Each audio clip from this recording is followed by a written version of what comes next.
Ceci est un livre audio autogénéré par Google. Livre Les Trois Mousquetaires.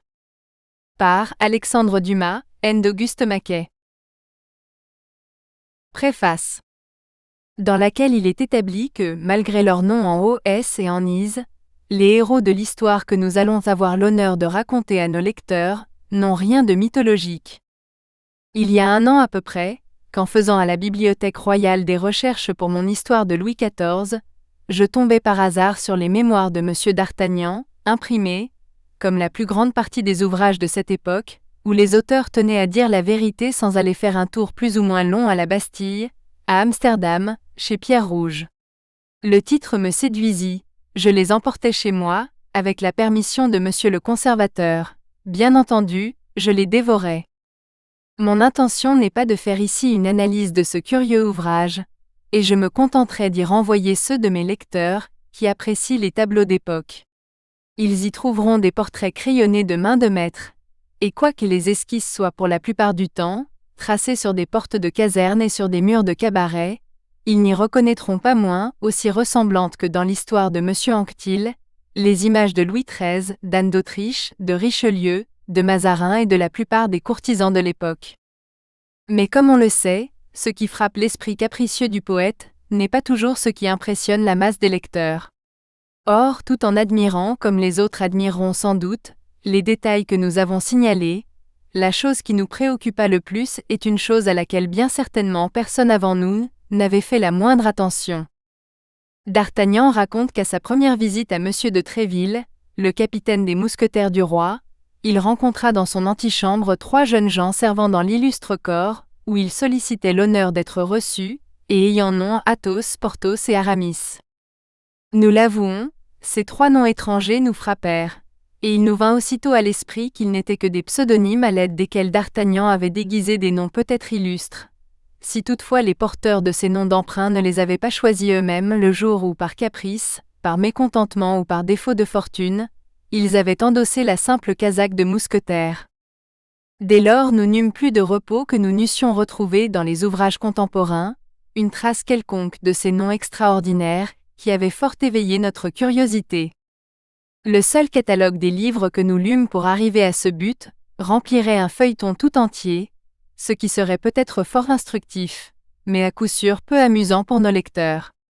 Nous nous contenterons donc de leur dire qu'au moment où, découragés de tant d'investigations infructueuses, nous allions abandonner notre recherche, nous trouvâmes enfin, guidés par les conseils de notre illustre et savant ami Paulin Paris, un manuscrit in folio, coté le numéro 4772 ou 4773, nous ne nous le rappelons plus bien, ayant pour titre « Mémoire de Monsieur le Comte de la Fère », concernant quelques-uns des événements qui se passèrent en France vers la fin du règne du roi Louis XIII et le commencement du règne du roi Louis XIV. On devine si notre joie fut grande, lorsqu'en feuilletant ce manuscrit notre dernier espoir, nous trouvâmes à la 20e page le nom d'Athos, à la 27e le nom de Porthos, et à la 31e le nom d'Aramis. La découverte d'un manuscrit complètement inconnu, dans une époque où la science historique est poussée à un si haut degré, nous parut presque miraculeuse. Aussi nous hâtâmes-nous de solliciter la permission de le faire imprimer, dans le but de nous présenter un jour avec le bagage des autres à l'Académie des inscriptions et belles-lettres, si nous n'arrivions, chose fort probable, à entrer à l'Académie française avec notre propre bagage. Cette permission, nous devons le dire, nous fut gracieusement accordée, ce que nous consignons ici pour donner un démenti public aux malveillants, qui prétendent que nous vivons sous un gouvernement assez médiocrement disposé, à l'endroit des gens de lettres. Or, c'est la première partie de ce précieux manuscrit que nous offrons aujourd'hui à nos lecteurs, en lui restituant le titre qui lui convient, prenant l'engagement, si comme nous n'en doutons pas, cette première partie obtient le succès qu'elle mérite, de publier incessamment la seconde. En attendant, comme le parrain est un second père, nous invitons le lecteur à s'en prendre à nous, et non au compte de l'affaire, de son plaisir ou de son ennui. Cela posé, passons à notre histoire. Chapitre 1. Les 3 présents de M. d'Artagnan père. Le premier lundi du mois d'avril 1625, le bourg de Meung, où naquit l'auteur du roman de la Rose, semblait être dans une révolution aussi entière que si les Huguenots en fussent venus faire une seconde Rochelle. Plusieurs bourgeois, voyant s'enfuir les femmes du côté de la grande rue, entendant les enfants crier sur le seuil des portes, se hâtaient d'endosser la cuirasse, et appuyant leur contenance quelque peu incertaine d'un mousquet ou d'une pertuisane, se dirigeaient vers l'hôtellerie du Franc-Meunier, devant laquelle s'empressait, en grossissant de minute en minute, un groupe compact, bruyant et plein de curiosité. En ce temps-là, les paniques étaient fréquentes, et peu de jours se passaient sans qu'une ville ou l'autre enregistrât sur ses archives quelque événement de ce genre. Il y avait les seigneurs qui guerroyaient entre eux, il y avait le roi qui faisait la guerre au cardinal, il y avait l'Espagnol qui faisait la guerre au roi. Puis, outre ces guerres sourdes ou publiques, secrètes ou patentes, il y avait encore les voleurs, les mendiants, les huguenots, les loups et les laquais, qui faisaient la guerre à tout le monde. Les bourgeois s'armaient toujours contre les voleurs, contre les loups, contre les laquais, souvent contre les seigneurs et les huguenots, quelquefois contre le roi, mais jamais contre le cardinal et l'Espagnol. Il résulta donc de cette habitude prise, que ce susdit premier lundi du mois d'avril 1625, les bourgeois, entendant du bruit, et ne voyant ni le guidon jaune et rouge, ni la livrée du duc de Richelieu, se précipitèrent du côté de l'hôtel du Franc-Meunier. Arrivé là, chacun put voir et reconnaître la cause de cette rumeur. Un jeune homme, traçant son portrait d'un seul trait de plume. Figurez-vous Don Quichotte à 18 ans, Don Quichotte décorcelé, sans haubert et sans cuissard, Don Quichotte revêtu d'un pourpoint de laine dont la couleur bleue s'était transformée en une nuance insaisissable de lit de vin et d'azur céleste. Visage long et brun, la pommette des joues saillante, signe d'astuce, les muscles maxillaires énormément développés, indice infaillible auquel on reconnaît le Gascon même sans béret, et notre jeune homme portait un béret orné d'une espèce de plume, l'œil ouvert et intelligent, le nez crochu mais finement dessiné, trop grand pour un adolescent, trop petit pour un homme fait et Q'. Un œil peu exercé eût pris pour un fils de fermier en voyage, sans sa longue épée, qui, pendue à un baudrier de peau, battait les mollets de son propriétaire quand il était à pied, et le poil hérissé de sa monture quand il était à cheval. Car notre jeune homme avait une monture, et cette monture était même si remarquable, qu'elle fut remarquée. C'était un bidet du Béarn, âgé de 12 ou 14 ans, jaune de robe, sans crin à la queue, mais non pas sans javard aux jambes, et qui, tout en marchant la tête plus bas que les genoux, ce qui rendait inutile l'application de la martingale, faisait encore également ses 8 lieues par jour. Malheureusement, les qualités de ce cheval étaient si bien cachées sous son poil étrange et son allure incongrue, que dans un temps où tout le monde se connaissait en chevaux, l'apparition du susdit bidet à Meung, où il était entré il y avait un quart d'heure, à peu près par la porte de Beaugency, produisit une sensation dont la défaveur rejaillit jusqu'à son cavalier. Et cette sensation avait été d'autant plus pénible au jeune d'Artagnan, ainsi s'appelait le Don Quichotte de cette autre Rocinante, qu'il ne se cachait pas le côté ridicule que lui donnait, si bon cavalier qu'il fût, une pareille monture. Aussi avait-il fort soupiré en acceptant le don que lui en avait fait Monsieur d'Artagnan père. Il n'ignorait pas qu'une pareille bête valait au moins 20 livres. Il est vrai que les paroles dont le présent avait été accompagné n'avaient pas de prix. « Mon fils, avait dit le gentilhomme gascon, dans ce pur patois de Béarn dont Henri IV n'avait jamais pu parvenir à se défaire, mon fils, ce cheval est né dans la maison de votre père il y a tantôt 13 ans, et y est resté depuis ce temps-là, ce qui doit vous porter à l'aimer. Ne le vendez jamais, laissez-le mourir tranquillement et honorablement de vieillesse, et si vous faites campagne avec lui, ménagez-le comme vous ménageriez un vieux serviteur. À la cour, continua Monsieur d'Artagnan père, si toutefois vous avez l'honneur d'y aller, honneur auquel du reste, votre vieille noblesse vous donne des droits, soutenez dignement votre nom de gentilhomme, qui a été porté dignement par vos ancêtres depuis plus de 500 ans. Pour vous et pour les vôtres, par les vôtres, j'entends vos parents et vos amis, ne supportez jamais rien que de Monsieur le cardinal et du roi. C'est par son courage, entendez-vous bien, par son courage seul, qu'un gentilhomme fait son chemin aujourd'hui. Quiconque tremble une seconde laisse peut-être échapper l'appât que pendant cette seconde justement, la fortune lui tendait. Vous êtes jeune, vous devez être brave par 2 raisons. La première, c'est que vous êtes gascon, et la seconde, c'est que vous êtes mon fils. Ne craignez pas les occasions, et cherchez les aventures. Je vous ai fait apprendre à manier l'épée. Vous avez un jarret de fer, un poignet d'acier. Battez-vous à tout propos. battez-vous d'autant plus que les duels sont défendus, et que par conséquent, il y a 2 fois du courage à se battre. Je n'ai, mon fils, à vous donner que 15 écus, mon cheval et les conseils que vous venez d'entendre. Votre mère y ajoutera la recette d'un certain baume qu'elle tient d'une bohémienne, et qui a une vertu miraculeuse pour guérir toute blessure qui n'atteint pas le cœur. Faites votre profit du tout, et vivez heureusement et longtemps. Je n'ai plus qu'un mot à ajouter, et c'est un exemple que je vous propose, non pas le mien, car je n'ai moi jamais paru à la cour et n'ai fait que les guerres de religion en volontaire. Je veux parler de Monsieur de Tréville, qui était mon voisin autrefois, et qui a eu l'honneur de jouer tout enfant avec notre roi Louis XIII, que Dieu conserve. Quelquefois leur jeu dégénérait en bataille, et dans ces batailles le roi n'était pas toujours le plus fort. Les coups qu'il en reçut, lui donnèrent beaucoup d'estime et d'amitié pour Monsieur de Tréville. Plus tard, Monsieur de Tréville se battit contre d'autres dans son premier voyage à Paris 5 fois, depuis la mort du feu roi jusqu'à la majorité du jeune sans compter les guerres et les sièges, 7 fois, et depuis cette majorité jusqu'aujourd'hui, 100 fois peut-être. Aussi, malgré les édits, les ordonnances et les arrêts, le voilà capitaine des mousquetaires, c'est-à-dire chef d'une légion de César, dont le roi fait un très grand cas, et que monsieur le cardinal redoute, lui qui ne redoute pas grand-chose, comme chacun sait. De plus, monsieur de Tréville gagne 10 000 écus par an, c'est donc un fort grand seigneur. Il a commencé comme vous. Allez le voir avec cette lettre et réglez-vous sur lui, afin de faire comme lui. Sur quoi, monsieur d'Artagnan père ceignit à son fils sa propre épée, l'embrassa tendrement sur les 2 joues et lui donna sa bénédiction. En sortant de la chambre paternelle, le jeune homme trouva sa mère qui l'attendait avec la fameuse recette, dont les conseils que nous venons de rapporter, devaient nécessiter un assez fréquent emploi. Les adieux furent de ce côté plus longs et plus tendres qu'ils ne l'avaient été de l'autre. Non pas que monsieur d'Artagnan n'aimât son fils, qui était sa seule progéniture, mais monsieur d'Artagnan était un homme, et il eût regardé comme indigne d'un homme de se laisser aller à son émotion, tandis que madame d'Artagnan était femme et de plus était mère. Elle pleura abondamment, et disons-le à la louange de monsieur d'Artagnan fils, quelques efforts qu'il tenta pour rester ferme comme le devait être un futur mousquetaire, la nature l'emporta, et il versa force larmes, dont il parvint à grand-peine à cacher la moitié.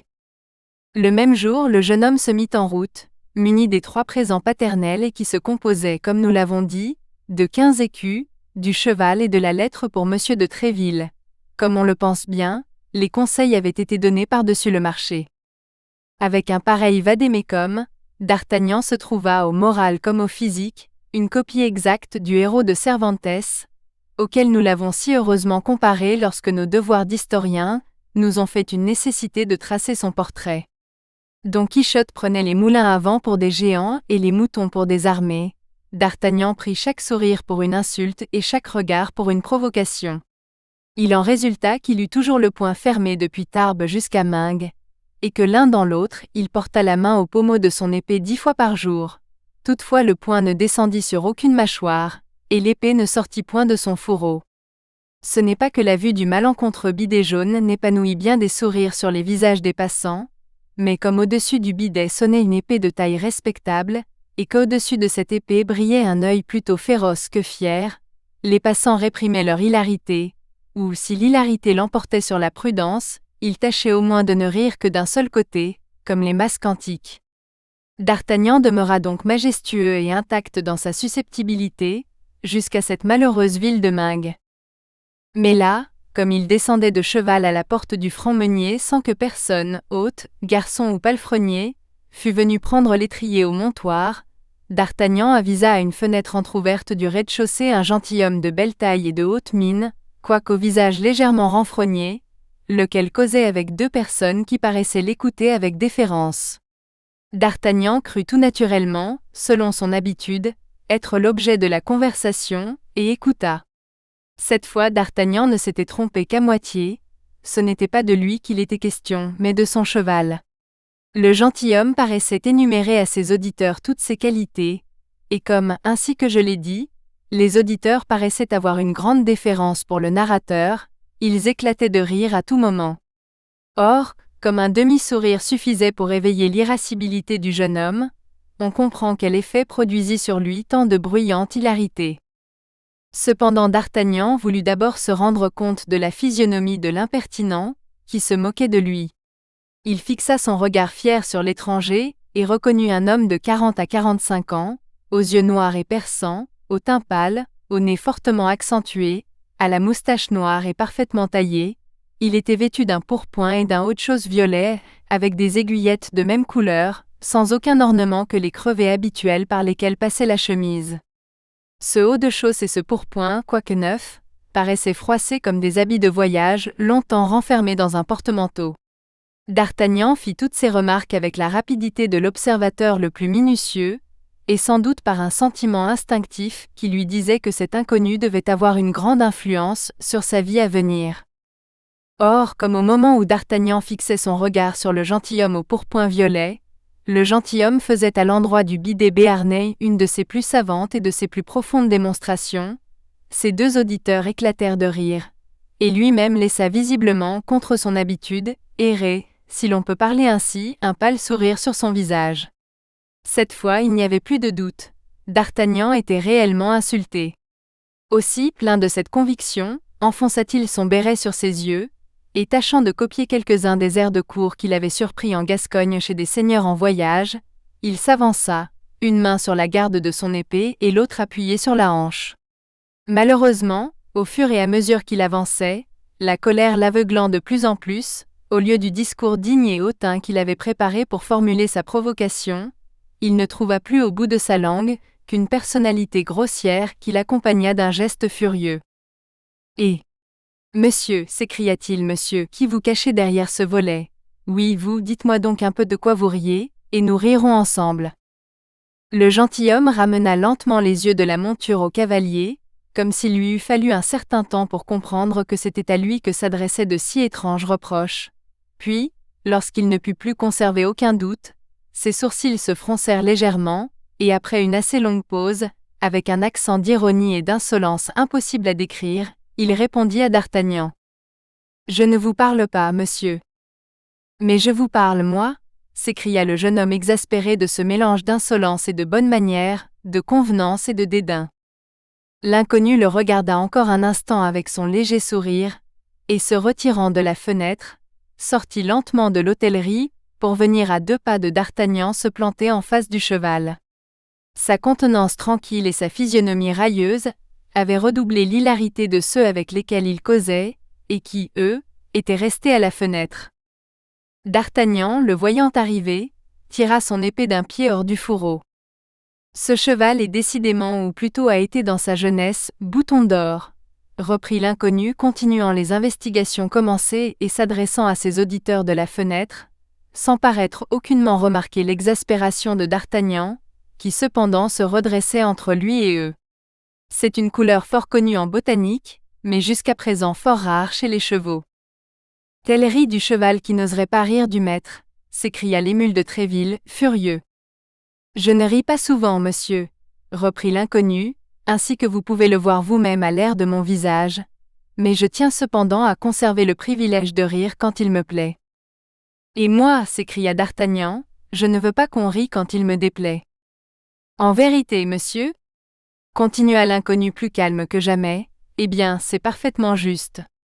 Et tournant sur ses talons, il s'apprêta à rentrer dans l'hôtellerie par la grande porte, sous laquelle D'Artagnan en arrivant avait remarqué un cheval tout sellé. Mais D'Artagnan n'était pas de caractère à lâcher ainsi un homme qui avait eu l'insolence de se moquer de lui. Il tira son épée entièrement du fourreau, et se mit à sa poursuite en criant. « Tournez, tournez donc, monsieur le railleur, que je ne vous frappe point par derrière. »« Me frapper, moi » dit l'autre en pivotant sur ses talons, et en regardant le jeune homme avec autant d'étonnement que de mépris. « Allons, allons donc, mon cher, vous êtes fou. » Puis à demi-voix, et comme s'il se fût parlé à lui-même. « C'est fâcheux, continua-t-il. Quelle trouvaille pour sa majesté qui cherche des braves de tous côtés pour recruter ses mousquetaires. » Il achevait à peine, que D'Artagnan lui allongea un si furieux coup de pointe, que s'il n'eût fait vivement un bond en arrière, il est probable qu'il eût plaisanté pour la dernière fois. L'inconnu vit alors que la chose passait la raillerie, tira son épée, salua son adversaire et se mit gravement en garde. Mais au même moment ses 2 auditeurs, accompagnés de l'hôte, tombèrent sur D'Artagnan à grands coups de bâton, de pelle et de pincette.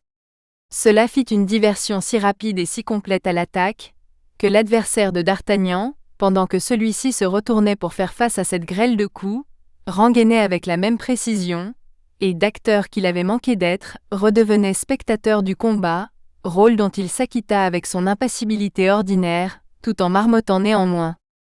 La peste soit des Gascons. Remettez-le sur son cheval orange, et qu'il s'en aille. Pas avant de t'avoir tué, lâche, criait D'Artagnan tout en faisant face du mieux qu'il pouvait, et sans reculer d'un pas à ses 3 ennemis, qui le moulaient de coups.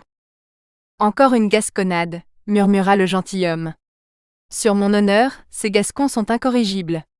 Continuez donc la danse, puisqu'il le veut absolument.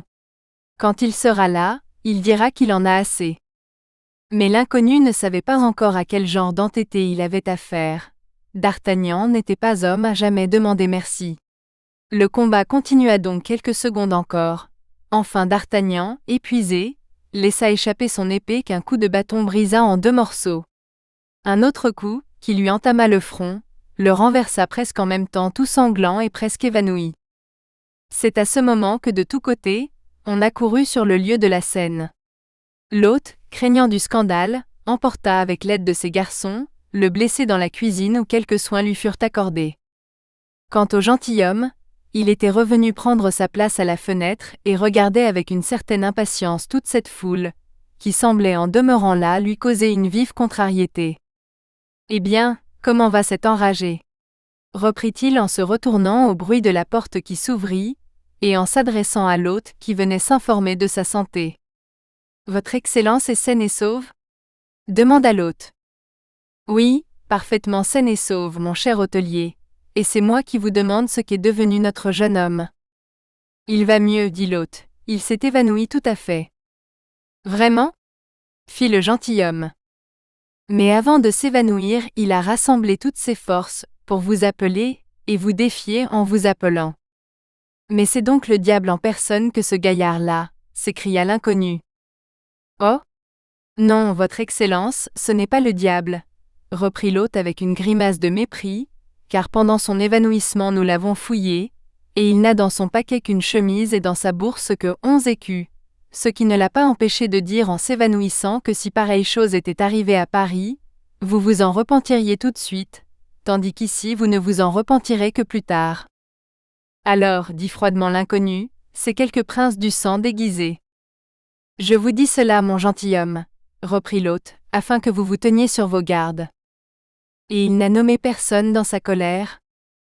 Si fait, il frappait sur sa poche et il disait « Nous verrons ce que Monsieur de Tréville pensera de cette insulte faite à son protégé. »« Monsieur de Tréville » dit l'inconnu en devenant attentif. Il frappait sur sa poche en prononçant le nom de Monsieur de Tréville.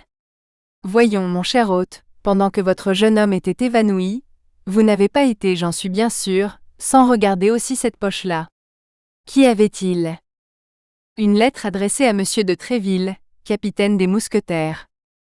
En vérité. C'est comme j'ai l'honneur de vous le dire, Excellence. L'hôte, qui n'était pas doué d'une grande perspicacité, ne remarqua point l'expression que ces paroles avaient donnée à la physionomie de l'inconnu. Celui-ci quitta le rebord de la croisée sur lequel il était toujours resté appuyé du bout du coude, et fronça le sourcil, en homme inquiet. « Diable, murmura-t-il entre ses dents, Tréville m'aurait-il envoyé ce Gascon ? Il est bien jeune. Mais un coup d'épée est un coup d'épée, quel que soit l'âge de celui qui le donne, et l'on se défie moins d'un enfant que de tout autre. Il suffit parfois d'un faible obstacle pour contrarier un grand dessein. » Et l'inconnu tomba dans une réflexion, qui dura quelques minutes. « Voyons l'hôte, dit-il, est-ce que vous ne me débarrasserez pas de ce frénétique ? En conscience, je ne puis le tuer, et cependant, ajouta-t-il avec une expression froidement menaçante, cependant il me gêne. Où est-il ? Dans la chambre de ma femme, où on le pense, au premier étage. Ses hardes et son sac sont avec lui ? Il n'a pas quitté son pourpoint ? Tout cela, au contraire, est en bas dans la cuisine. Mais puisqu'il vous gêne, ce jeune fou. Sans doute. Il cause dans votre hôtellerie un scandale, auquel d'honnêtes gens ne sauraient résister. Montez chez vous, faites mon compte et avertissez mon laquais. Quoi? Monsieur nous quitte déjà? Vous le savez bien, puisque je vous avais donné l'ordre de seller mon cheval. Ne m'a-t-on point obéi? Si fait, et comme votre Excellence a pu le voir, son cheval est sous la grande porte, tout appareillé pour partir. C'est bien, faites ce que je vous ai dit alors. Ouais, se dit l'hôte, aurait-il peur du petit garçon? Mais un coup d'œil impératif de l'inconnu vint l'arrêter court. Il salua humblement et sortit. Il ne faut pas que Milady soit aperçue de ce drôle, continua l'étranger. Elle ne doit pas tarder à passer, déjà même elle est en retard. Décidément, mieux vaut que je monte à cheval et que j'aille au-devant d'elle. Si seulement je pouvais savoir ce que contient cette lettre, adressée à Tréville. Et l'inconnu, tout en marmottant, se dirigea vers la cuisine. Pendant ce temps, l'hôte, qui ne doutait pas que ce ne fût la présence du jeune garçon qui chassa l'inconnu de son hôtellerie, était remonté chez sa femme, et avait trouvé d'Artagnan maître enfin de ses esprits. Alors, tout en lui faisant comprendre que la police pourrait bien lui faire un mauvais parti pour avoir été chercher querelle à un grand seigneur, car, à l'avis de l'hôte, l'inconnu ne pouvait être qu'un grand seigneur, il le détermina, malgré sa faiblesse, à se lever et à continuer son chemin. D'Artagnan, à moitié abasourdi, sans pourpoint et la tête tout emmaillotée de linge, se leva donc et, poussé par l'hôte, commença de descendre, mais en arrivant à la cuisine, la première chose qu'il aperçut fut son provocateur qui causait tranquillement au marchepied d'un lourd carrosse attelé de 2 gros chevaux normands. Son interlocutrice, dont la tête apparaissait encadrée par la portière, était une femme de 20 à 22 ans. Nous avons déjà dit avec quelle rapidité d'investigation d'Artagnan embrassait toute une physionomie, il vit donc du premier coup d'œil, que la femme était jeune et belle. Or cette beauté le frappa d'autant plus, qu'elle était parfaitement étrangère aux pays méridionaux, que jusque-là d'Artagnan avait habité.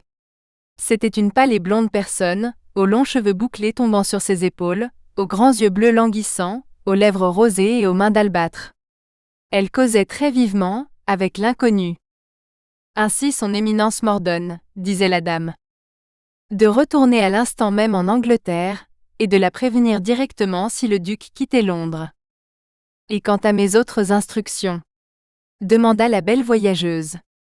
Elles sont renfermées dans cette boîte, que vous n'ouvrirez que de l'autre côté de la Manche. Très bien, et vous, que faites-vous? Moi, je retourne à Paris. Sans châtier cet insolent petit garçon? Demanda la dame. L'inconnu allait répondre, mais au moment où il ouvrait la bouche, d'Artagnan, qui avait tout entendu, s'élança sur le seuil de la porte. C'est cet insolent petit garçon qui châtie les autres, s'écria-t-il. Et j'espère bien que cette fois-ci celui qu'il doit châtier ne lui échappera pas comme la première. Ne lui échappera pas? Reprit l'inconnu, en fronçant le sourcil. Non, devant une femme, vous n'oseriez pas fuir, je présume. Songez, s'écria Milady en voyant le gentilhomme porter la main à son épée, songez que le moindre retard peut tout perdre. Vous avez raison, s'écria le gentilhomme, partez donc de votre côté et moi je pars du mien. Et saluant la dame d'un signe de tête, il s'élança sur son cheval, tandis que le cocher du carrosse fouettait vigoureusement son attelage. Les 2 interlocuteurs partirent donc au galop, s'éloignant chacun par un côté opposé de la rue.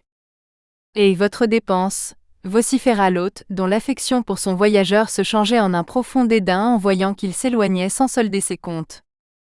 Paye, maroufle, s'écria le voyageur toujours galopant à son laquais, lequel jeta aux pieds de l'hôte 2 ou 3 pièces d'argent et se mit à galoper après son maître.